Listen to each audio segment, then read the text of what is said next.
Well, the pandemic has forced a lot of changes this holiday season, but not all of those changes have been bad. News 10 Bureau Chief Gary Bryan tells us how one local light display has been packed since its opening day. The light display at the Olney City Park has been a mainstay in the community for decades. Now, because of the pandemic, the holiday attraction has had its biggest year to date. Every year, folks drive their cars through the Olney City Park. They're there to see a tradition over 3 decades old. And you know, it's something that for a lot of people in Olney who grew up here, have roots here, I think it's something that gives a little comfort that, you know, in this time when everything's kind of turned upside down, there's still some things that will remain the same. There are new LED displays and a lighted display that goes along with music. You'll also find hand-painted displays that harken back to the beginning of Olney's holiday attraction. On Thanksgiving night, we had 1,400 cars come through, I believe.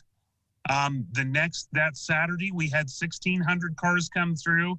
And I think that has been the most of any night. That turnout has been steady since Thanksgiving. Just last weekend, over 3,000 vehicles made their way through the park. We have had a few backups onto the highway, which is something that we'd really never had before until this year. Olney's Christmas display works well in the age of COVID-19. Folks stay in their cars and admire from afar. The turnout has turned out to be a big financial boost for the display as well. We're around $31,000. That's well above normal, with still a week and a half to go. All that money goes back into the display, meaning next year looks to be even brighter.